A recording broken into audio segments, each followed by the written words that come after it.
All right, it's 4:32, so we'll go ahead and call the meeting to order. We'll go ahead and start with the pledge. Pledge allegiance to the flag of the United States of America and to the republic for which it stands, one nation, under God, indivisible, with liberty and justice for all. All right, well, welcome everybody from remote land and everybody who's in here. Good to see all of you on this beautiful fall day. I do not see any guests representing any of our projects, so we don't have any guests to introduce. Dee will come back. We are at the end. We are going to discuss the layout, start talking about the layout of the committee, so we can send that over to the ordinance committee. So we'll go forward with that. So that moves us on to item E, the approval of the minutes. Can I get a motion to approve the minutes? I'll move. Oh, then I'll second. Was that Sarah Linda, I think? Yeah, Sarah Linda. Okay, all in favor? Aye. All right. First privilege of the floor. Not seeing anybody banging on the windows or running through the door. So Was there one other person on the call, or was that? Justin is on. Before I Was saw it it, Justin? somebody else. Yeah, sorry, my camera doesn't work on my computer that I'm using. Yeah. Okay. All right. So anything from the development office? I don't have anything other than we had our deadline date for next month and we have 9 referrals. I have not gone through them yet, so See, I jinxed us. See what you did? I know. most of them are from Bonanza. Oh, well, what can I say? Somebody's got to do it. And yeah. Okay, so you have 9 of them. All right. Yeah, That'll so we'll definitely see. keep us. Okay, Yeah, see how I don't many we know if get. you won't get all 9, but No. I haven't gone through them. Okay. You will Yeah. also get the scenic view overlay district proposed local law for Okay. next month. Perfect. Perfect. Mhm. That'll come from the town board, but ultimately Right, Kind to through our review. office. Yep. It's nice that that there's some movement on that. It's Yeah. very nice, very good. And then, yeah, just let me know what we get referred to, Yes. because I won't be at the PRC, but we can hand them out. Yep. Sign what's on that. All right, we do not have any referrals from the town board. And I don't believe we have any referrals or anything from the CIC, nor from the ordinance committee. So that just jumps us down to item K, which is review from the referrals from the PRC. I made a bunch of paper copies, so that doesn't help any of you. Hopefully you can pull it up on your screen, okay, and can find where I put that out there. And I put all my paper copies over there. I've got a bunch right over there okay. too. All right, so this is CPN 21-073, which is McMahon LaRue Associates, representing Eli and Peggy Footerman. The property is 4799 County Road 16, and they're requesting a lot line adjustment and a single stage site plan approval for the demolition of an existing home and garage and construction of a new home and garage. And that first part, I want to have a little discussion about that and see what the committee feels about the demolition part, because there might be a little change on that. And I'm hoping, Sarah Linda, if you can, when we get to that, if you'll be able to share some thoughts from the discussion. I know I have my thoughts on it, but share some thoughts in your discussion from the history team, because I know you guys looked at that. Sure. So what we have here, and I'll go ahead and do the overview, and then we'll bring up the pictures, and then we'll go from there. So this is it's an existing seasonal cottage with about 612 square feet on the first floor and 532 square feet on the second floor. It's very open on the inside. It has an attached front porch. There's no plumbing, no bathrooms. It's in good condition, but it's not suitable for extended stays, and it's strictly seasonal. No insulation, it's just open studs on the walls and conduit, black pipe for the electrical conduit as well. The homeowner owns a residence to the south of this property, of this parcel. Can you pull that up in Encore? And then, so then we can see, so the parcel in yellow on Encore is the one that we're talking about. And the Footermans also own 4803, if I'm reading that correctly, and that is the parcel to the south. So they purchased this parcel to have an extra spot for family to come in. The current home is within close proximity to a Class C unnamed creek bed, and it crosses County Road 16 through the underroad culverts as it goes through there and works its way into the lake.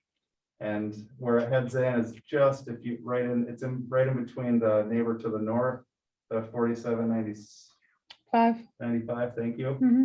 So that's right in there where you can see where it enters into the lake.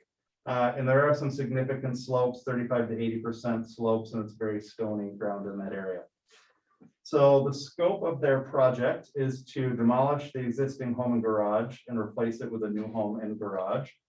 The garage is that red building right near 4803. No, I'm mistaken. So the garage is going to be replaced. They're going to demolish the existing and replace existing with existing. Their plan is to build a 2,360 square foot home with a 1,040 square foot first floor. So they're going to be enlarging their footprint a bit. For a total lot coverage between the garage and the front porch of 2,992 square feet. That's the square footage of the whole project. That includes the second floor as well. All right, if we can let's take a look at some of the pictures. This is where it is. So that is the view of the property from the home that they own. So that's standing on the deck of the home that they did a few years ago. So you can see the proximity in the cottage in the back. This is, as you're driving it, this is the driveway as you're going in, so you can see it's quite a bit below the retaining wall. You see the steep slopes in there. And this is again from the south looking up north, and you can see some of the great architectural features, the gingerbread and everything on the end of that. It's a great example of a 1920s, and it was built in 20, and it's a great example of that early lake period there.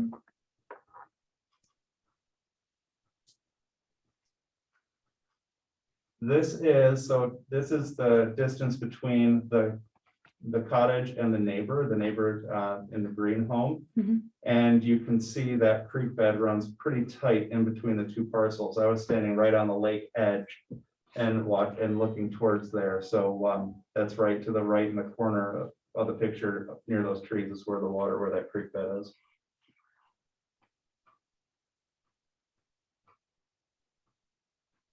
And there you can see it as it exits. When I spoke with a neighbor, when I was over there one time looking at the project, she talked about the amount of water that does carry a significant amount of water, trees, branches, and other things come down through there. So they do have, even in regular rainstorms. I went back after we had a decent amount of rain.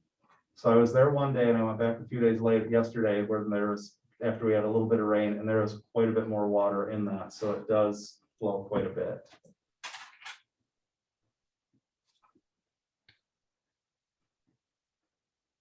It's hard to tell, how deep is that creek, you think? It's not very deep, but you can see, if you look straight ahead, you can see the retaining wall by the home, and you can, it goes fairly, it goes a good distance up that retaining wall as it goes through.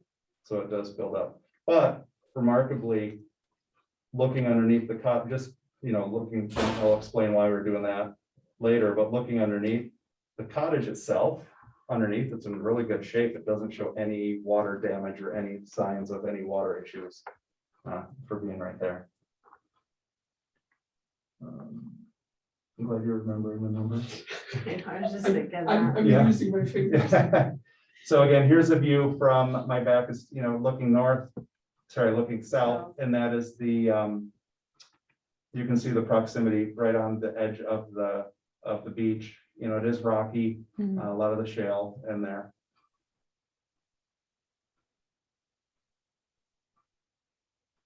There's the view.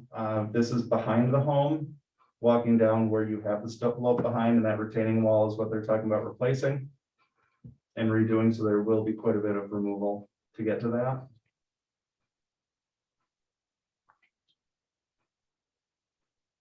Another view from above, from the driveway.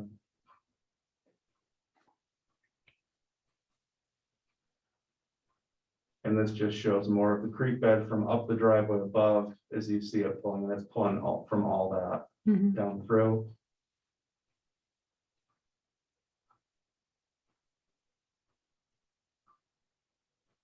And this, I can't remember, skip that one. Oh, and then this one again, must have hit that one in there twice. Okay, it's hard on the phone because they all look the same. Yeah. They all look the same. It's like, all right, better safe than sorry. So those are some images of the current conditions that we have.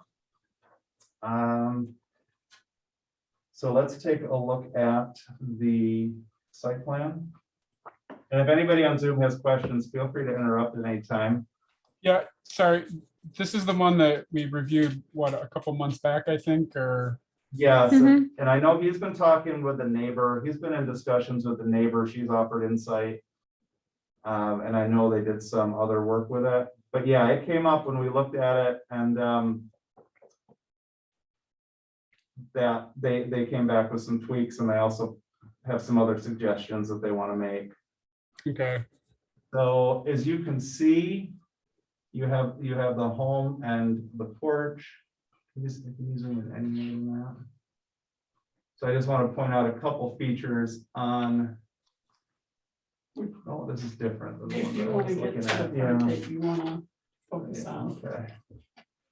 I'll take the controls. All right, is this one I want? Yeah, so. Thanks for bearing with me, everybody. There we go, almost there. Okay, so here is the existing, this is the proposed. The driveway comes in here from County Road 16. There is a garage here, it curves down here, there is a shed up in this portion up near the home. This is where they're proposing constructing the new, their new parcel. They are adding a new septic, and the septic is right here above, and this is quite a bit higher than the home, so they will have to pump up to it. Mhm. You know, it is a pretty steep rise in there. Other features that they're including, they have, and I put it in here. So here is a storm tech retention tank. I think it was 500 plus gallons, and that will take all of the storm water from the home, and it will put it in there, and it looks like it's a similar one to this one right here on the old project, on the one that they had done previously. So there is a tree on the south end that they're looking at removing, but other than that, none of the large vegetation from the property will be taken. The number one area of concern, obviously, is this right here with the creek bed that runs, this property line follows that creek bed, Mhm. and the concern with the soil disturbance. There are two things that we need to take into account here. The soil disturbance, because doubling the footprint of the first floor, they're going to be digging into this retention area here. They're going to be expanding that and putting in a new retention wall. And then during construction, protecting from the creek bed, but also making sure that this does not get disturbed, because anything that's disturbed and gets in there is going to get right into that lake. Because it's got a free flow right into there. So based on that, does anybody have any questions from the plan, or anything that they want me to zoom in on in particular? Jared, can you tell us what the lot coverage is? And what Yep. the existing and proposed lot coverage is, although it's a little bit apples to oranges because they're adding to the lot. Yeah, they are. Yeah. Yeah. More area. So with the lot line adjustment, they're taking the two lots and they're doing an adjustment, so it's not a straight up parcel one, parcel two. Parcel two is going to be expanded. And I had it, somewhere. I don't know if maybe you can pull that up. or find it somewhere, Sean. I don't know Yeah, if you we have it in your, well, I wrote it down, but I plans. can't find where it was. But what I'll do, so the I do have it. current condition, so the lot coverage is 21.9% on the new lot, which where the code is 30. The building coverage is 9.7, where it's 20. They're within the easements on the property line, within the setbacks. The right side of the property line is 10 feet from that line where it hits the creek bed. They're right on that line with the home, so they're pushing right up to that. That is what I was getting at right Yeah. there. So the proposed lot size, they are taking, where are we? Existing. So existing is going from 10,000. The smaller one is going from 10,716 to 17,000 square feet roughly. The other lot is going from 30,080 to 25,146. Mhm.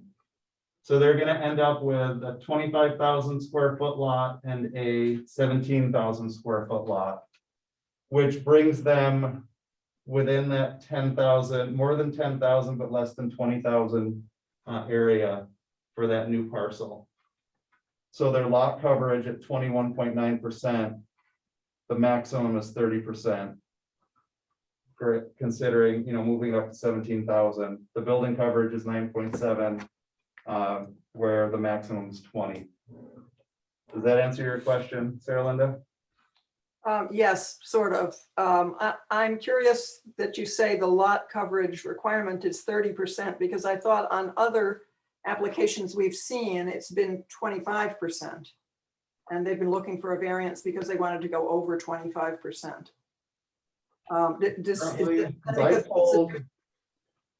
I might have pulled 30 from the other, because I pulled it from the code. I thought if it was between 10 and 20,000. But even without that, even if we are at 25. Wait, hang on. Yeah, if we're at 20, if they're at 25%, if that's where we are, by doing the lot line adjustment, they're at 21.9%. Okay, now I think you've answered the question. So the lot coverage limit is different depending on the size of your lot, right? Right, Yeah. it's that 20,000, the threshold of 20,000 square feet. Yeah. So if this were a larger lot, the threshold would be 25%, is that? Correct. Okay, I understand. Yeah. And then you said on the distance from the creek that 10 feet was acceptable, but if this were not an existing building, wouldn't it be 25 feet? Right, this is pre-existing non-conforming. But this is a pre-existing condition. 10 feet is pretty close in a situation like that, where you're also pretty close to the house on the other side of the creek, and you are, it's a creek that's very narrow, but has a substantial watershed. So as you said, there's a ton of water that comes through there some of the time. And this seems like a opportunity anyway to increase that, even though they don't have to. I mean, there is that allowance in the law that they can maintain a pre-existing condition. But is there any reason that we couldn't or shouldn't encourage them to shift the building to the south to increase that distance from the creek?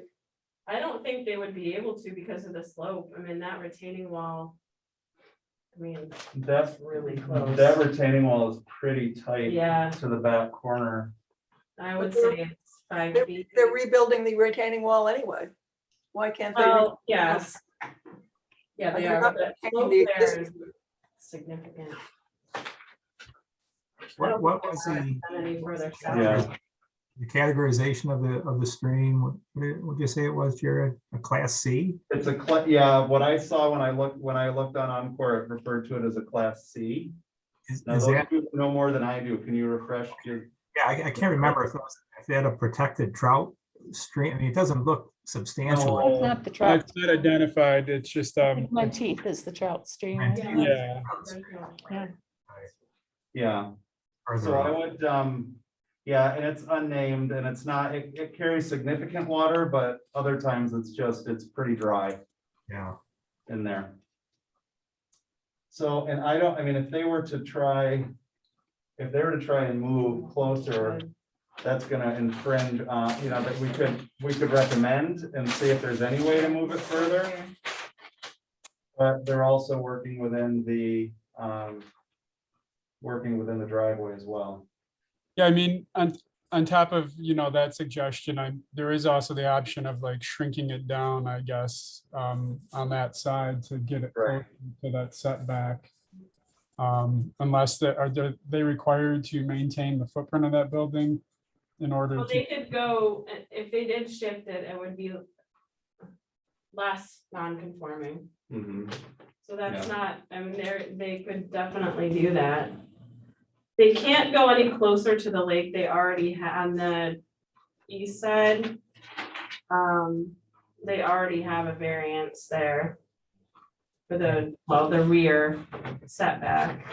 yeah, it seems like if they just shrunk down the size of the building, not necessarily moving it from the east side, like 10 feet, Yeah. 15 feet, that might do the trick too. Obviously, they'd be giving up some square footage, but So you're saying try to shrink, if they were to shrink down a little bit on the. where the creek The is, first floor is 10,040 square feet. So you're saying if they were to try to shrink that down a little bit? yeah, I don't know, I can't read on the map what the actual width of the house is, but if it's Right. if it's 100 feet and they shrunk it down to like 85 feet across or whatever it was, that would make it more conforming with that street. Yeah. structure.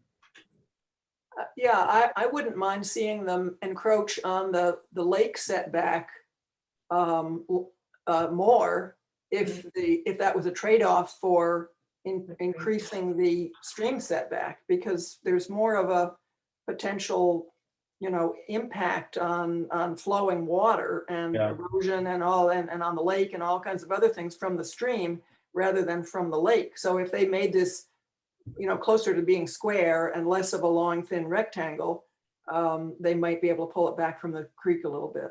Right. But it would And- require a variance on the lakefront side, and, Right. that would be up to the zoning board. I mean, it seems it would help them out too. I mean, I don't know flooding issues they've had down there, but with with it being a choke point like that on a stream and you get heavy Yeah. water going through there, noting or you already get high flow in that point. Seems like something you would want to do anyways to avoid damage. Yeah, I mean, it's surprisingly, like I said, the existing structure does not have a whole lot of what, doesn't look like it has, for being that old and poking around underneath it, there's not a lot of, it's not punky like you'd expect it to be. Mhm. I do know the neighbor, and talking to her, she at one point would go through and clean out the creek bed. She's like, in the spring, I would clean it out and I would open it up. But now she's letting it grow over because she's like, letting trees fall down and grow over, so it'll at least filter more of that out there. So she's learned to deal with it as well. So we would say, looking at moving it closer to the lake setback. Right, so that's the rear setback. I've got a couple other comments. One is on the 1920 date, which I also heard Jared say this morning. I believe it's actually older than that. I know that, or I suspect the 1920 date comes from the information at the assessor's office, but I don't think that is accurate based on the architecture of the building. And looking at those dates, I think there was a certain point at which some assessor or other just said, if it looks really old, I'm going to say 1920. I mean, that you look at the city of Rochester assessments and 80% of the buildings say 1920. It has nothing to do with reality. But I think this and this A structure on this site appears in the 1904 town map. So I think this predates that, and based on the architecture, I would guess it's the 1880s or 1890s. So it is. It's an older house, and it's really a nice example of the sort of cottage lifestyle of that period. Mhm. Back to the proposal for the new house, what would concern me about this, if I were a prospective resident, is that very narrow space between the retaining wall and the house. That is, I mean, and I'm kind of surprised the Futtermans are willing to do this because they have a very similar problem on the other house immediately to the south, which is that all kinds of leaves and debris get jammed into that space between the retaining wall and the house, and it's very difficult to maintain. And ultimately, there's a significant danger of, you know, deterioration of the building because of the fact that that's difficult to maintain. It's possible to maintain. If you do maintain it, you can maintain airflow there, but it's not a really smart thing to create a condition like that. So I don't know if it's, I mean, that's not an environmental concern so much as just a sort of a practical matter, but might Yeah, be- that's more something that they'll have to deal with. You know, something that, and then, like you said before, if they have that, if they've already experienced it on the other one, it seems like they're willing to put the time and money, that it's something that they're living with, to have the home there, to have the home that they want. I mean, one alternative would be to fill that in and to have grade be up much higher, but that precludes having windows back there. If they want windows, then they more or less have to do this. So,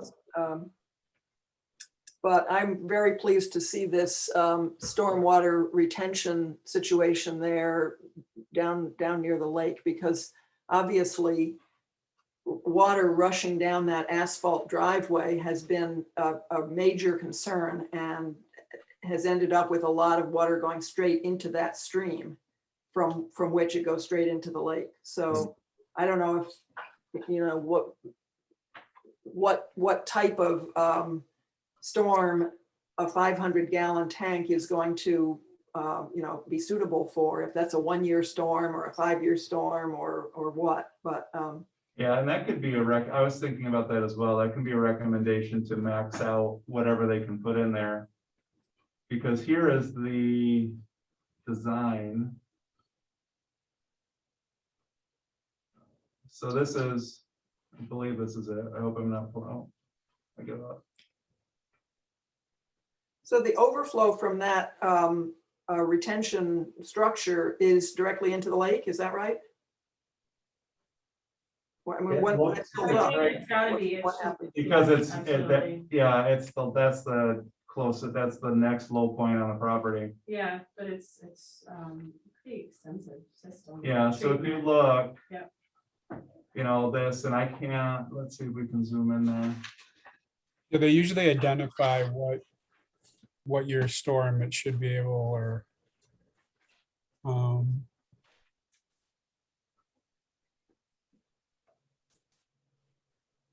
But it's pretty extensive what they're doing with it.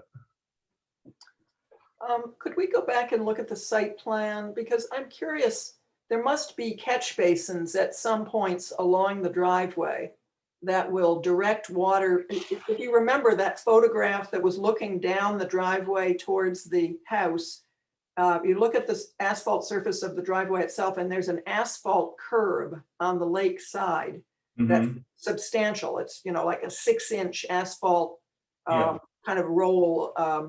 And you can see that's put there because a lot of runoff is coming from all the way up by Westlake Road, down that driveway, and it makes the corner and it comes down. It's just, you know, that's a steep driveway, so it's tearing down there.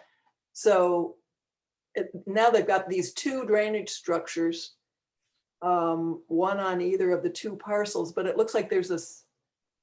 What I'm wondering is, where is the pipe that comes into those? Where does it? I can see it's taking the stormwater from the roofs, but is it Right. also taking the stormwater from the driveway? Well, I'm trying to see, I can't read what that symbol is on the. Where? Right here along the curb edge. Wait, this is the upper edge. So we would be looking at this. Is there anything on this edge right here of the driveway? Yeah, I don't see anything. Doesn't look like it's labeled. They do identify the asphalt curb, but Well, okay, so maybe these structures are only designed to take the roof drainage off of the 2 buildings.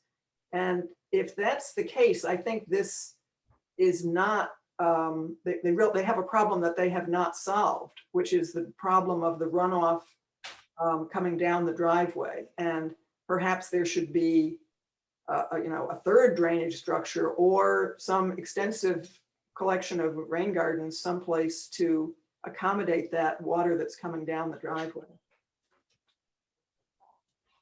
So if I'm summarizing what you're suggesting, Sarah Linda, is to tie the driveway runoff with some catch basins in there or something to tie into the drainage system on the parcel. Yes, and if it requires expanding that drainage system, then they should do that. Okay. We'll make sure that MRB, I'm sure they'll. I mean, didn't Lance have anything to say about this in the Well, PR? that's what I was looking, he hasn't, we don't have his comments yet, so, All right, so that's something definitely to include in there. yeah, I'll make sure that it's addressed.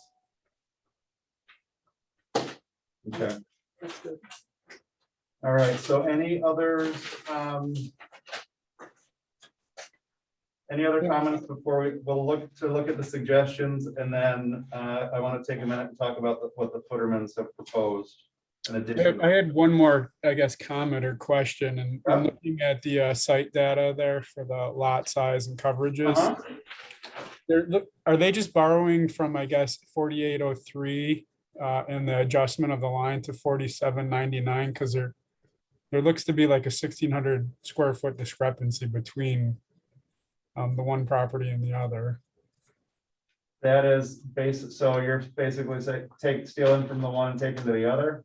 Yeah, is that more or less what they're doing? Yeah. They are, absolutely. So they should equal up the They same. should, I'm sure they do. Because right now, like for 4799, it's showing it going up about 6,500 square foot. And then the other one's only being reduced by about 49.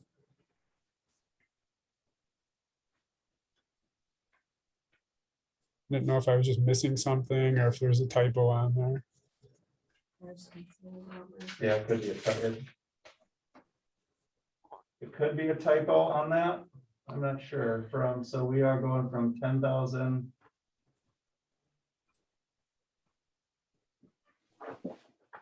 So 17,263.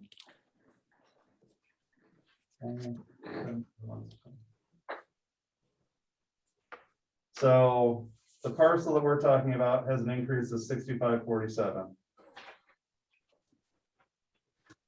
And then the existing parcel Should be about 4934. is about 4934. So, yeah, so that should be something to point out that they should catch that. Now, if we look at, Because that'll affect their, max. yeah, lot. so let's see. So if we take that away. Minus 4934 equals. So if we take 1613 away from the original parcel, that's just worst case scenario. Not the original, but the new one, 17. It should still be good, right? Yeah, I'm just making sure. So that puts them at 15,650. And I don't know if they're at 21.9% and 9.7%. So I don't know if that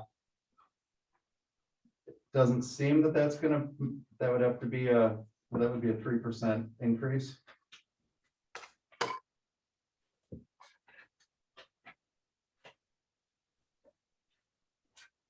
So we would have to look at that and make sure that I lost the numbers in my head, but just to make sure that the numbers add up, so that doesn't jump them up to the lot coverage over that threshold. Yeah. And if it does, then they might have to relook at their lot line adjustment and figure that out and fix Yeah, it. or just, I guess, figure out where that land is basically between the two properties. Right, and do it and adjust it. Yeah, adjust it accordingly. And then I guess, sorry, just to kind of follow up on that. I know they're different sizes and they have different applicable max lot coverages, but is there a reason why they didn't want to go up to the 20,000 square foot for the minimum lot size as opposed to the 17,263 they were at? Does 20 put in another kicker or do anything different? That would be the minimum lot size if it were a new lot. All right. Yeah, my guess is they did it this way to maintain the driveway on the south parcel. Yeah, because otherwise they would be cutting into that. Because That would go into the other one. they are tight there with the septic, yeah, and it would cut half of the driveway. But that's not to say they couldn't do it. They just would have to give a right of way to the people to, you know, the The other other parcel. Um, So is that something that you would want them to consider? Is that an item that you'd want to Well, bring I up? mean, I mean, I'm guessing that's making it for an extra variance they need to get because they're below that, or it doesn't matter really. Well, they don't need variances as of now, right? We haven't heard about any variances. No. They No, well, don't, just the setback, yeah, yeah, well, they had two small setbacks. Variances. So I guess the minimum lot size of the 20,000 square feet for that area is just, I mean, it's not arbitrary, but if it's new development, they don't have to try to meet that if they've already got pre-existing conditions. If they meet the pre-existing conditions, Actually, now that we see this blown up, what about this 2-foot setback for the garage? I mean, the same thing applies. there. You've got a Yeah. setback that's right out. yeah. Mhm. I mean, shouldn't we recommend that they shift the garage away from the creek to increase that at least to 5? You know, it's right there hanging above the flowing water. Mhm. I imagine they're, you know, again, saying we're allowed to do this because that's what the existing situation is, but I think that's what they're at with the garage, yeah. but I mean, it But it could. doesn't have to be. It could be, I mean, they're rebuilding the garage. They can shift. There's enough, I mean, I don't know if it's the turn. I don't know if it's, they needed that space for the Yeah, concern, but for I'm the not turn, sure. but we can say, look at the garage Yeah, setback we to can. increase from 2 feet. Okay. All right, anybody else? Can I see the aerial again for that? The Encore? Yeah.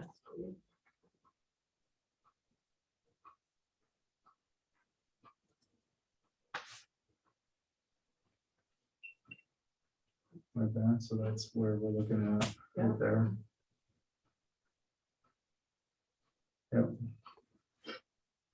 Yeah, they probably don't want it any yeah, if they move this further. closer, Yeah, they might not have their turn to be able to get in. and it's probably, I bet that's the Yeah. reason, the turning radius. Could be the same reason it was there, and it was there in the beginning, is just to prevent that, because you need a certain amount to be able to swing in and back out. And that might infringe, and they might be pushing too far to the other side of the driveway. I mean, we can mention it as a comment. So any other questions before we kind of summarize and come up with our suggestions? So one that I had on this, and they are doing a good job. And the suggestions that I have are, I did have, so it's obviously caution taken to prevent runoff during construction. They do have silt fences in there. It'd be nice to have some socks in as well, because I'm sure it will take a lot more water and it won't be that dry. So that might be another nice thing to have. Point 2, it's an unnamed stream to the north of the property. ECB recommends that the home sit as far as possible from the stream, and we touch on that later again. While only one large tree is being removed, vegetation must be maintained and or replanted as soon as possible to prevent erosion, provide natural water filtration. I'm gonna strike number 4. And then the property owner, and this is another thing that I just threw in, natural stone for retaining walls to blend in with the landscape rather than a cement wall, and they'd be more durable as well. So continuing with that, the next point that we came up with is look to move the property, the home to the south as much as possible. Look into moving closer to the lake setback, to the lake, so the rear setback is closer. Yeah, and I can give you this when we're done. I'll give you this when we're done, That's good. if you can read it. Yeah. Try to tie the driveway runoff into the drainage system on the parcel to prevent immediate flow into the lake.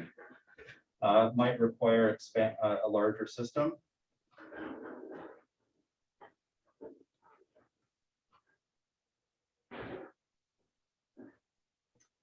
And then look at the numbers to make sure that they're matching on the parcels. So their numbers actually match the math on there. And then we suggest, if possible, to increase the garage setback from 2 feet to move away from that back edge of the property near the stream, if possible. All right, any other comments on that? So let's go ahead and vote to approve the suggestions, and then I just want to have a little discussion on what the Footermans are offering to do with the property. So first off, can I get a motion to approve the suggestions regarding CPN 21-073? I'll make the motion. Second, All in favor? Aye. Aye. Okay, any opposed? All right, so the motion carries. So I will give that, there you go. Now, one other thing, and this is Sarah Linda, chime in whenever, because I know you guys had some discussions at history team. And I don't know if some of you might be aware, Shauna, you might be aware of this and heard that there's been some discussion. At town board, the town board. Yeah, you were there. Yeah, I was there. Yeah, I heard it. right, there you Yeah, go. I heard it. So the Footermans are offering, since the cottage is a classic example of lake architecture, and as Sarah Linda said, she's, could even be 30 years older, go back to the late 1800s. They are offering to donate the property, donate the home, Not the property. sorry, yeah, check that, it would be very nice. Donate the cottage to the town, and potentially, and again, this isn't, and they're looking into it, and I know that that Leaf has been talking to them, and potentially offset some of the costs for moving the cottage from their property to one of the town parks, and Ananda is just right down the road. Obviously, this would be a benefit, it would be a win-win, it's a benefit to them for donating, and they obviously would have to go through the proper channels and legal means, and it would require a resolution by the town board. So it's, it's a win-win, it could be potentially a win-win for both sides. So this is, totally separate from them getting approval, or totally separate from them in the project. They were gonna just tear it down, but I know Sarah Linda had been talking to Leaf about, seeing what else could be done with it. And then they came up with a suggestion. They're even willing to wait and put off construction and breaking ground until after we can get things resolved, if it's something that the town ends up taking on. So do you have any other comments to add to that, Sarah Linda, or anybody else with some general discussion on the topic? well, as you said, we did take this up at the history team meeting this morning, and we kicked around a number of possible future uses of the building if it could be moved to Ononda. Possibly it would have to be divided into parts. Most likely it would have to be moved by the water. But it could be carved into 2 or even 3 pieces and put on a barge and gotten to Ononda. I mean, that's somewhat practical. What happens next is more difficult, finding the right spot for it at Right. Ononda or somewhere else, and the right use for it. So those are things that are, the director of OCHS is on the history team, and we know they are in need of storage space. He thought it would be more a more convincing use or a more practical use to treat it as an interpretive exhibit kind of space, and just to explain to people what cottage living used to be like 140, 30, 40 years ago, rather than, but there could be some public uses as well, like, day camp, recreation programs, that kind of thing. But then again, Onondaga already has a number of buildings that could fulfill that purpose. So, it's going to take some time to both identify how practical this idea is and also what it would cost and who's going to come up with the money for it. Right. So, those are up in the air, and Leaf has gone a certain way down the road towards trying to solve the practical problem of, is it even feasible, and what would it cost to move it? But it's going to take some professional assistance on the other end as well. What happens next? Yeah, because that's what we have to look. The cost is the number one thing, the cost of moving it, how much of it would fall on the town. If we decide that's, palatable and we can take that, if we decide that, then it's, having that location for it once the cost is okay. Walking through the building, because I was able to, I walked through it with Leaf maybe last week, I think. And Yeah, how was that? it's in great shape. Is that- Yeah, the main floor is all open, and you could see, like Sarah Linda was saying, it could be, it would be more like a rec room or maybe a family gathering place rental. It's not really going to be a sleeping rental, because the second floor is not up to code, because the second floor windows are like 6 inches off the floor, off the floor. So they're way too short, and that would cause a problem. But that could be used for storage on the second floor in historical society and that. It's all open to the studs. The conduit on the inside, there's no plumbing on the inside. It's all there's an out kitchen in the back, that old building in the back near the retaining wall is the kitchen. But that's the only place that has water into it. There's no bathroom, there's no plumbing, and all the electrical just runs into the house, and then it runs through the conduit. And it's very rough on the inside, but it's cool. I mean, you've got people who signed their names from summers long ago that they were at the lake, and it's just a nice piece of architecture, especially if that's something that we have a goal is trying to preserve as much of that as we can. So I know this kind of crosses lines between environmental conservation and historic conservation and the history team. But what are the thoughts of the committee? Not binding, not a binding vote or anything, but what are your thoughts on a project like this? How patient are the current owners? They wanting to move forward? If I remember, and Shauna, correct me if I'm wrong, if I remember what Leaf said, it seems like they're willing to wait even through the winter. Yeah. While we Absolutely. decide what we can do. So I'm thinking, I'm thinking the way I interpreted that, like a 6-month time frame is not unreasonable for them, because it's in their best interest for us to have it, to be able to give it to the town. It's a benefit to them. So I think they're willing to put off the immediate for that opportunity to do that. So 4 to 6 months, maybe if we're sitting here having the same conversation a year from now, I assume they would be a little bit impatient and they would just say, forget it, we're going to take it down. But that's my own thought. I don't have anything to go on with that. Wonderful to be able to preserve it if it's That would possible. be great. It's a wonderful opportunity. Yeah, Yeah. so, I mean, it comes down to cost and it comes down to location. Obviously, the building doesn't cost us anything. Moving it, we would have to incur some expense in a foundation, and then finding the right spot for it to have that. So is the general consensus to you know, just a soft support of it. Are you guys okay with that? I would say so. Okay, Yes.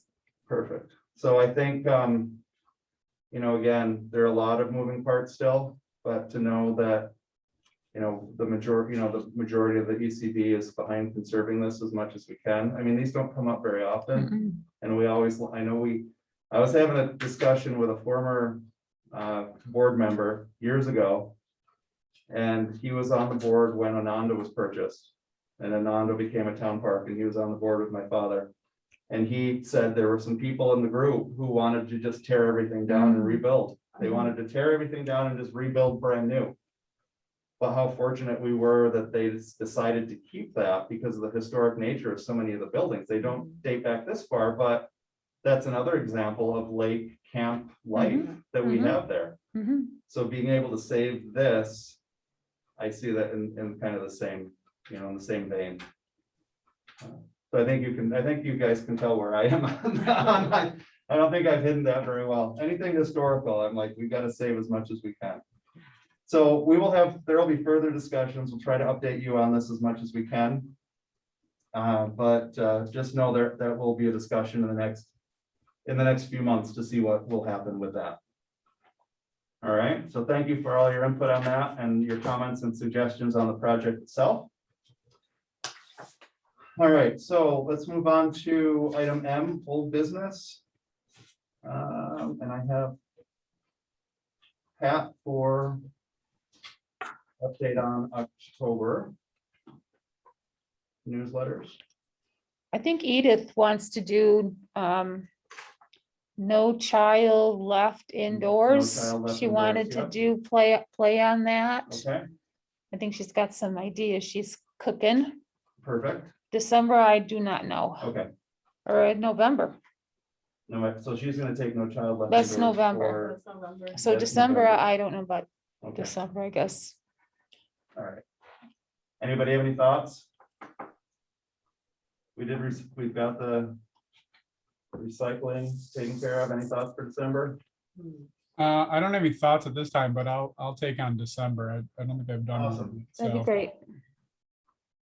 I was thinking of like our local parks and the opportunity for wintertime activities Look at that. in our town parks, and then we can kick in Christmas tree recycling. Yeah. But you know, what people can do In the winter. So there's in our own parks. So there's a thought for you, Justin. If that's something Excuse that me. you would want to run with. Yeah, I let us can do that. know for parks in the wintertime. Or ice fishing, or what, Yeah. I don't know what our Absolutely. ice is like in Snowshoeing. December, and they've got to Yeah. push that into January, February, maybe. But Okay. anyway, All right, and then since we're officially fall and I have dropped on this one.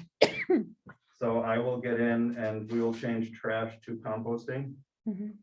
and it's display case, so I will get that taken care of. So we can have that up there next, before winter, because we have to have our winter exhibit up there. So I'll get the Mhm. composting up in there. All right, so that takes us to new business. So I have the ordinance update that I shared.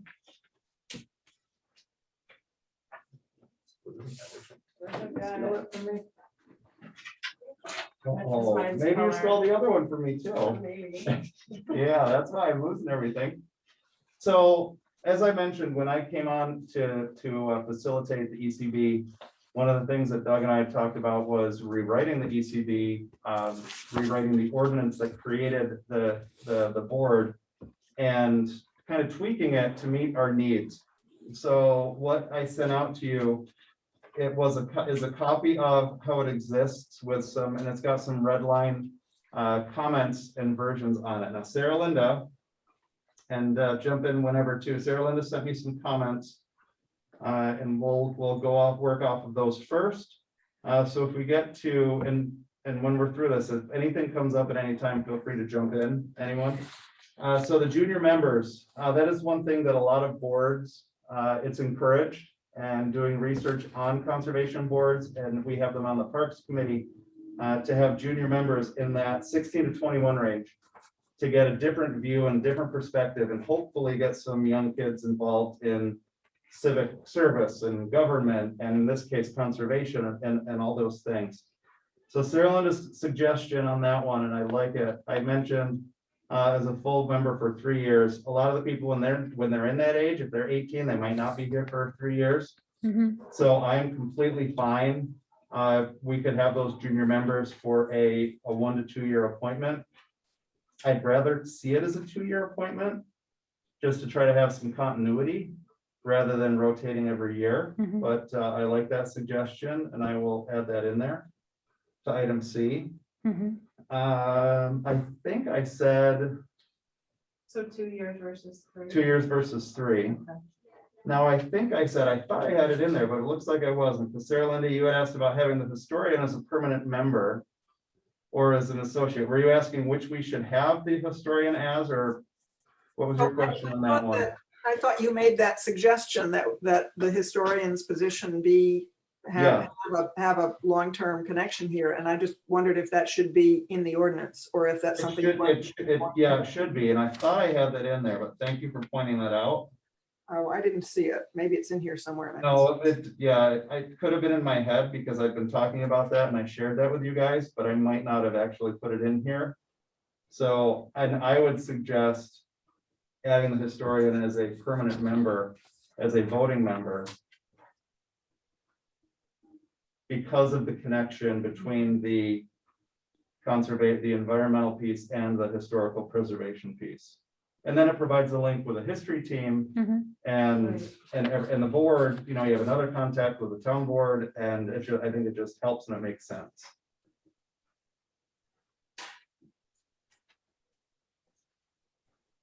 All right, so that might have to, I'm just thinking about this, we might have to look and see what the state guidelines are for a historic, well, I don't think we need to, because this is a separate board that we'd be asking the historian to serve on. So ignore that thought. Well, one complication might be if we had a town historian who was not a town resident. Do the board members have to be town residents? ECB members? Yeah, that's a question that was pointed out to me earlier about having the ECB members and the junior members and all of them as town residents. And I feel strongly Mhm. about that. I even feel strongly, it doesn't actually say it, but our historian, as long as we have a capable person from the town who can serve in that role, I know it's not our say on that, but the historian is a member of as a resident of the town as well. So, Yeah, the ag committee is actually talking about that too. yeah, I think it just Makes sense. makes sense to Mhm. have people and hopefully it gets more people up and involved, but at least it's people who have a stake. Mhm.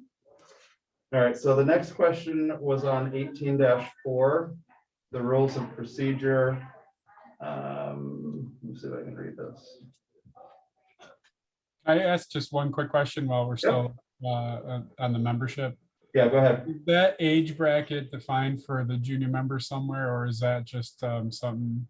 That is an age that I pulled from other conservation boards and other attempts to bring in the younger kids into the process. So yeah, that was a number that I pulled from other groups that had experience with this. Okay.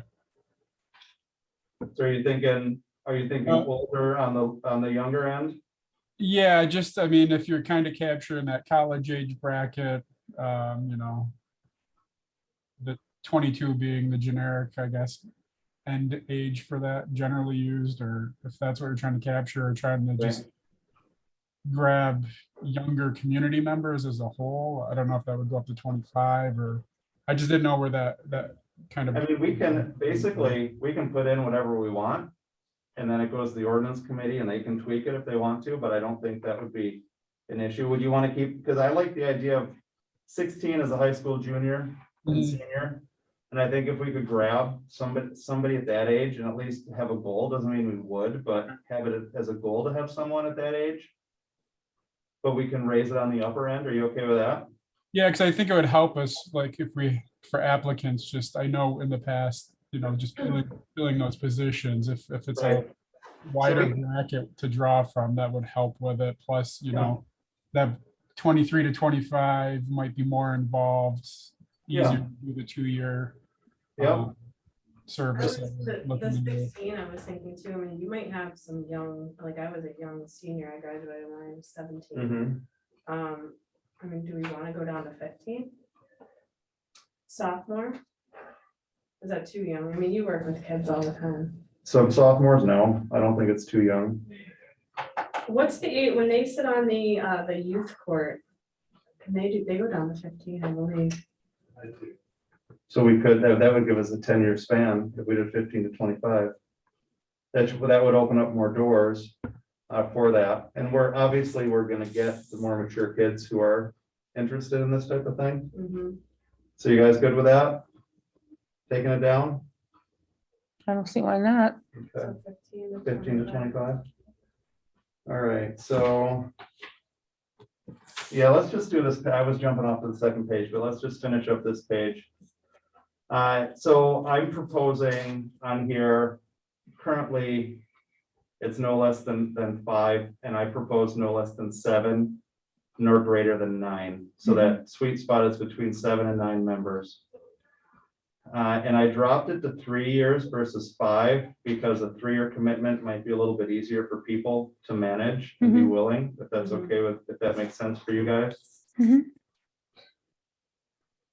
And they will be, you know, 3 years and rotating as they're set up, 3 years rotating term.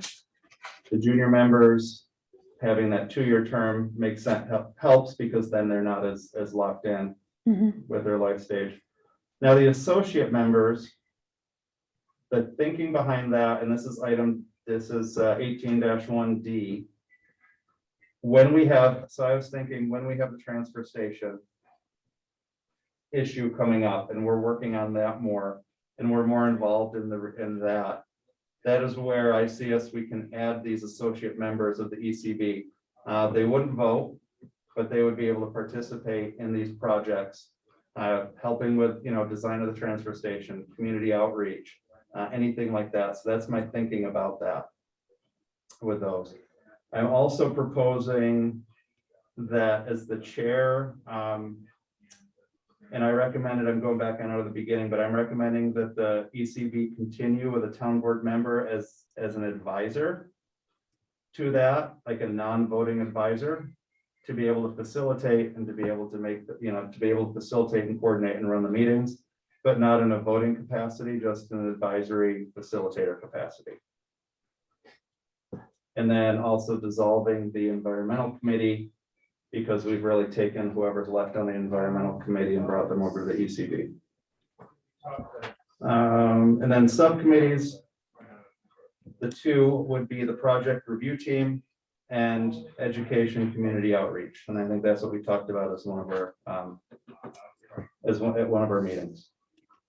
And the only change in there, and this is E, there would be 1 member who would serve as a chair of that subgroup to oversee the activities of that. So the planning, you know, the project group would have a chair, would be a co-chair, and the community outreach group would have a chair. Okay, any other questions on that, on page 1? A couple of things. Jared, do you think it makes sense to make any reference here to the PRC? Because ideally, the person who's the chair of the review subgroup would be somebody who would participate in the PRC, or the facilitator, one or the other, but it really would be desirable for somebody to have that as a clear responsibility and definitely be willing to do it. Right, and I know that's one of the challenges that I face doing this, is that I only had a couple times that I was able to go to it. Right. The one time in person, but that's definitely a benefit to have that voice there, just one other person to bounce ideas off. So yeah, so I would say yes to that. As And far then as the other question is there any merit to addressing whether people can be reappointed after 3 years? Or if they have to withdraw for at least a year? I mean, I don't know what the rule is now. Are some people on I the board? don't know if there I is don't think one, there is one. but I like the thought process on that, to be able to have some space and some time to have other people, to give other people a chance to step up and do it? What do you guys think? What's the committee's, what's the board's If you, opinion if you on can it? find the I was people gonna to say, That's step the other up. thing I know. assuming that people I mean, are there's so knocking many down of the the door folks to that do it. take part in town things. There's It's- always the same It's a people that you small- see. Yeah, it's a small group that. can- You kind of hope someone would show Right. up or surface from somewhere, but you just don't know. Right, And just through the process, we've been through a few times of selecting new members and, Mhm. sometimes, people aren't beating down the door to get in, so I don't know. yeah, no, they're not. Yeah. I think you might wanna Just leave it and not make it part of our. And that might be a bigger discussion later on down the road for an overall policy. And I was thinking too, as an overall policy, this junior member concept is great. And then ultimately, it would be nice to feed the next generation of volunteers. and Oh, yeah. board members, Yeah. and, just Mhm. as they get older, it's Right. a really great concept. And I know the Parks Committee has a junior member and it works well for them. They've got a high school student on the Parks Committee, Right, there's no Oh. reason we couldn't have No. junior members on multiple. all of our committees. Why not? Yeah, Why not? and it could count for a class. If we could get it to count as a class credit, Oh, my God. that's Yeah. amazing. Mhm. maybe I'll put that on my list of questions. Questions to ask. Can we have class credit for these kids, or even community service or National Honor Society or something Oh, like that? sure, right? You know? Yeah. All right, so on to page 2. Is just rules and procedures, and then, so Sarah Lynn, do you had a question on the referrals? So Yeah. I'm gonna be staring at it, trying to read it, but why don't you start taking us in that direction? Well, I think I've raised this before. This is something that's bothered me for a while. Right now, the language that identifies what applications go to the ECB makes reference to the open space index and says that any application for land within an area described in the open space index must go to the ECB. But the open space index is the same thing as the open space plan, which is a 120-page document, including a dozen plus maps. And every single parcel in the town appears on one of those maps because the maps are basically color coded. And almost every property has a color on it, which means you could interpret it to say the entire town is in the open space index. So, I don't consider that to be really an objective, set of guidelines for what really should go to the ECB and what shouldn't. And the common practice has been that the decision of what's referred to the ECB is made by the PRC and or the development staff. So I think that either there should be somebody should decide some concrete rules as to what goes to the ECB and what doesn't, or we should just acknowledge the existing procedure, which is that it's a soft decision that's made by a particular group, either the development office or the PRC or somebody else, but that it's a variable subjective decision essentially. Yeah, so then you would suggest striking open space plan, definitely, because that would open us up to everything. Well, the open space plan does have a lot of information which is relevant to environmental. So, I mean, one way we could do it would be to go to the open space plan, or what was the one before that? Open space index. No, the one that included the conservation ratings for all of the, that one there's an actual number that every parcel over 10 acres, I think, or is it 1 acre? No, it's smaller than that. Maybe it's 1 acre, but there's some that are not included in those ratings, but all of the large parcels anyway are included in that and are given rankings according to how much wetland they have, how much forest they have, whether they have streams, all those things. And then a certain number of them there's a map that has dark blue is the most environmentally important ones, and then there's medium blue, and then there's green, and then there's yellow is the lowest level.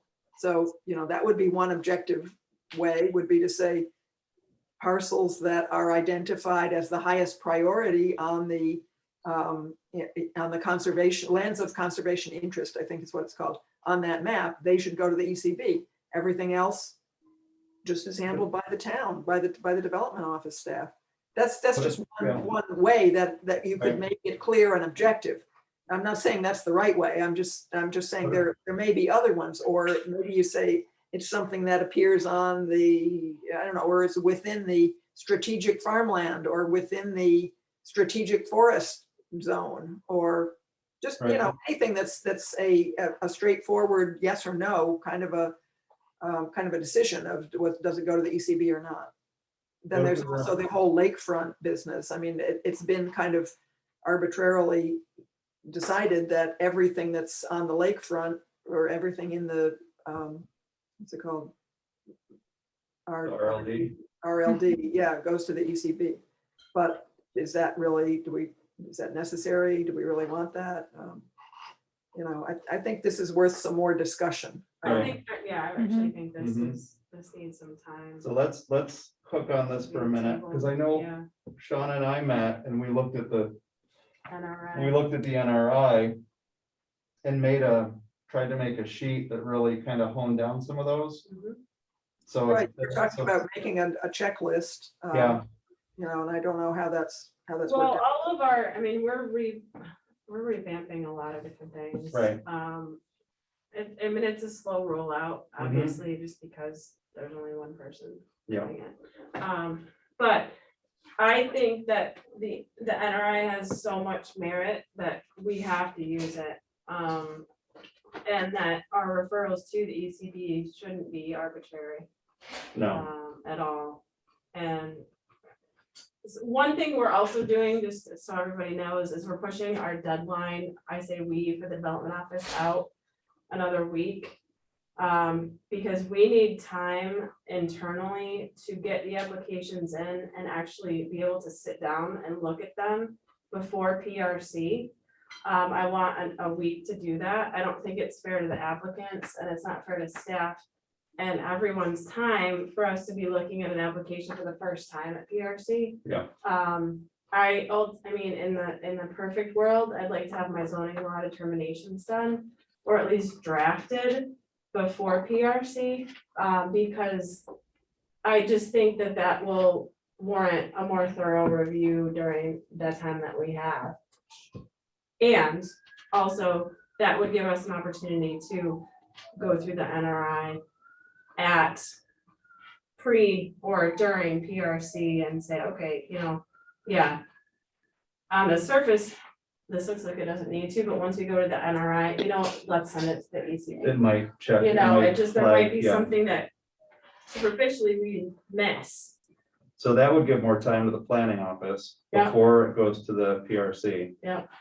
And then that would make that process a little bit easier at the PRC, because then you would know more of, hey, this probably has to go to the ECB. Yeah. Sean, are you Yeah. thinking of taking a week, like in between that, like submit this day and PRCB? We're thinking Like, of. Not the following weekend, but maybe the next, like So. a week after submittal? Want to take the deadline, I wish I had a calendar for me. The first of the month, the first, Week, push it up a week, Uh-huh. basically. So today, what's today, the 6th, yeah, 7th. 7th? So the first so the Wednesday or whatever it is, Of the month.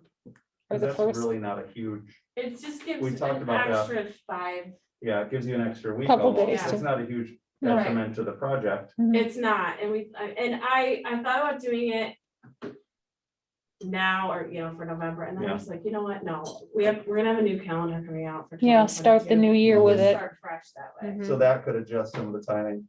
Yeah, so that will be helpful, Yeah. and that we, internal staff, will have time to just be a little bit more Right. thorough Mhm. when pre-PRC, and I say it's only really like 5 days, 5 business days. Right, And then if doing that, we'll make this, hopefully it'll fix that the concern about the arbitrary nature sometimes of what we get and what we don't. Yeah, So let's sit on that 18.4 again and just kind of see where we are with this other and go from there. And then 18, the other question Sarah Linda had was 18.5. D. Yeah, actually, I have something also related to timing. That was, I didn't put it in the written comments, but I'll bring it up now anyway. When we had that training session about the open space plan, Lance mentioned that he thought that because of the timing of the zoning board meetings, or maybe it was planning and zoning, I can't remember, but some of those meetings come up pretty rapidly after the ECB meeting, which means that our recommendations, he thought, were not getting to the other boards early enough for them to really take them into consideration as thoroughly as they might. So his suggestion was that there be extra time between the ECB meeting and the consideration at either the planning or the zoning board, whichever it was. So while you're, dreaming up a new time frame, maybe it'd be a good idea to. County too, when you had to send something to county, Yeah. right? that timing is rough. Yeah, Yeah. yeah. So that would require either earlier on our end or later on their end for when the next meeting would be. So that would be an adjustment of meeting It times. would be. I mean, that means Has to be ECB on the last ECB minutes to get them out before the planning board, Right, so. yeah. Yeah, Because they once- do, I mean, they look at your comments, Once- absolutely, and they go into the findings. When's the planning board? What is It's it? twice a second? month, right? Second and fourth Okay. Tuesday. So really, we meet on the first Thursday and then they've got less than, than the turnaround time. They might get them on a Monday and then, for the next planning board meeting. Yeah, Right. so it might mean adjusting even a different day of the week adjustment for the ECB. I don't know. I mean, I know that what that could do, maybe even look at adjusting it. Probably adjust this one easier than the planning board Probably, meetings. I don't know, I mean, So that's something to take, I'll make Yeah, note of that, that's a take into thought. account.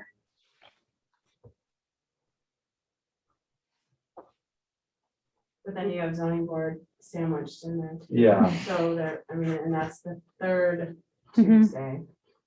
Yeah.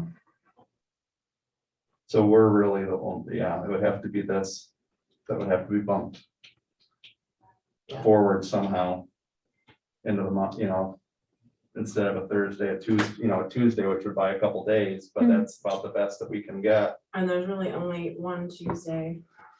Well, I guess. Yeah. There's, Unless it was, yeah, if you did it the first Tuesday, but then there's times, so like if the month starts on, you're still putting it back if the. So that'll take those dates and timing and fine tuning. Shauna will have all that fixed by January 1st, she said. And there will never be an issue with timing again. right, All right. So then on the last, can we move on from that one? I do have down to adjust, and I'll make a note on that in my draft to adjust the ECB meeting dates. And then the rest is, it didn't change much on the rest, reports, training, compensation, and expenses. We can hire professionals to come in and give us their opinions. So that's still in there, that have advisory authority, not legislative authority. And then I just drew up a little chart for the membership of the board and kind of how it might look, with a breakdown between project review and outreach and education with that goal in a perfect world. All right, so any other questions on that? Yeah, I had one other comment, back to the additional powers and duties under D. Says the Development Office maintains an up-to-date inventory of farmland, open space, and environmentally significant features. I think that should it should be clear if that is the same thing as the open space index, or if it's a different thing. And if it is different, how is it different? Yeah, so we will strike an updated inventory open spaces, and we will replace that with open space index.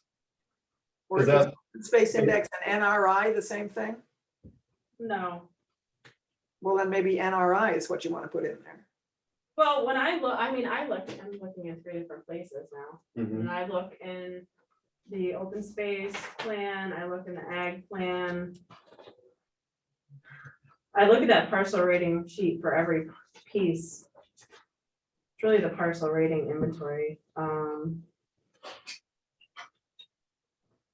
So do you want to decide what to call it? Yeah, let me work on that, wordsmithing that a little bit. Okay. So Sean will work on that, but we will end up striking D, D 18. 18-5D. Okay, So an open date, so we'll strike an up-to-date inventory of all farmland, open spaces, and environmentally significant features in the town. And we'll replace that with to be determined. Sounds good. All right, so any other comments or questions on that?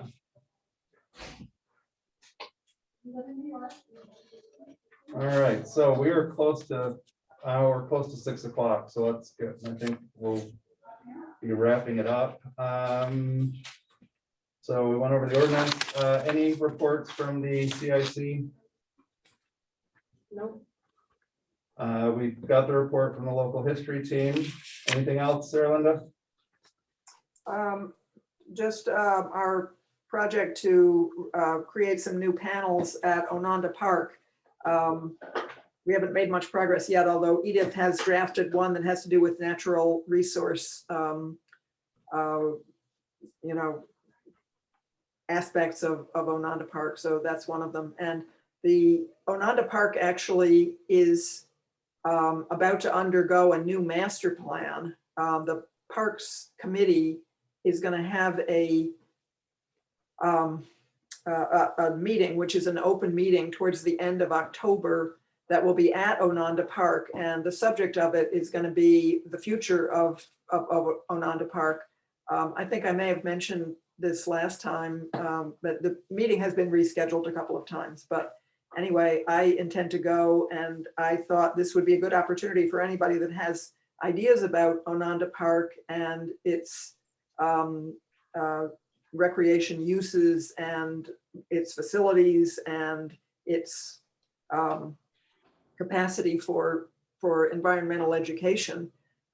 This would be a good meeting to go to kind of make those points, because MRB has been hired by the town to develop a set of recommendations for revisions to the trails, revisions to the facilities. I don't know what all, but anyway, it's gonna come down the pike sometime next year as a new master plan for Ononda. So as a person who hikes at Ononda, I've got some, I'm interested in seeing how that happens. And I'm going to also invite other people that I know who also use it for hiking to think about, what they like and what they think could be improved about Ononda Park. Right. And come to that meeting, or let Lindsay Frary know in another way. MRB's So, involved. UCB. MRB's involvement is just going to be limited to Ononda, or will they be looking at other town parks and trails? Well, I believe this is just an Ononda Park project. Okay. When is it again?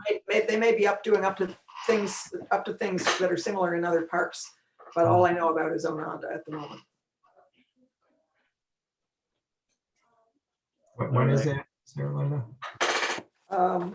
It's scheduled for October 27th, which is a Wednesday at 6 p.m. And it's at Ononda, and it's in a building up on the uphill side called King Hall. I never knew those buildings had names, but I guess one that must have heat. Yeah. That's where the meeting is anyway. All right, so the 27th. Yep. 6 Oh, is p.m. that the, Oh, no, the the, parks meeting? yeah, the Okay, parks I didn't meeting. know when that was. Yep. At King Hall. Yeah, I didn't. All right, so, and then anything, I know Edith isn't here, so anything from the tree board, I don't know if anybody's heard anything for any reports on that. Well, I went on a hike with Dennis Brewer, which he opened to the tree board on the Peanut Trail, which was an interesting walk. But he talked about the initiative to complete the Auburn Trail and something there was apparently a trails committee at some point, which came up with some, and I've looked at their master plan, some interesting ideas, but kind of implied that things kind of died in the vine, and they didn't know if this is something Parks and Rec is actively pursuing, or they've kind of replaced the tree committee, or the trail committee rather, or what's Well, I know the trails master plan was rewritten a few years ago. And I know this is one of those projects that is a slow move.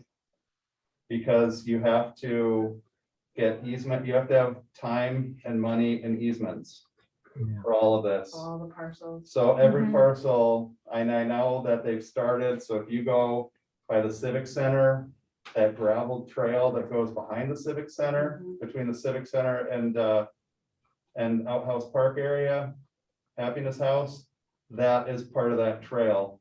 And it's supposed to be crossing through. So it's crossing part of city, they're multi-steps, but it has not, it's slow. It hasn't stopped. Right. There's also a wetland crossing Yeah. that's gonna be fairly expensive. Yeah, so it's just one of those, it's a slow rollout. And which could be over years to get it done and finished. Yeah, it'll be great if it comes to fruition. Be nice if we could just use that whole pipeline for their just wood. I know. It's huge. Well, speaking of trails, there is, I don't know if anybody had an opportunity to go to the opening of the Canandaigua Vista Trail, which happened just a few weeks ago, but that is a wonderful resource up there. The Land Trust has finally opened it. They have a parking area, and you can go up there and make a nice loop, which is about a mile to a mile and a half, and it has some really nice views out over some grassland, and then part of it's through grassland, part of it's through woods. Really nice. Yeah, nice acquisition. Yep. All right. Anything else to come before the committee, for the board? All right, so our next meeting is November 4th. Here, and I have to be excused. I'm going to be away in November. okay. All right. Well, then we can say, if we don't see you beforehand, safe travels, have a happy Thanksgiving.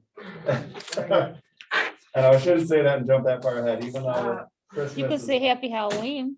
but there's no how, it's all Christmas now in all the stores. It is, I know. I haven't seen any Christmas. Go to Lowe's. because I haven't been Yeah, so maybe you haven't much. gone into the store. All right, can I get a motion to adjourn the meeting? So I'll second. All right, all in favor? I Well, I'm assuming that Gary and Sarah Linda are ayes because they've made the motions. Yeah. All right, well, everybody, thank you for your Thank time. you. Have a great rest of your night. Enjoy the you. fall weather. Yes. Thank you. Thank All right, you. see you guys. Bye.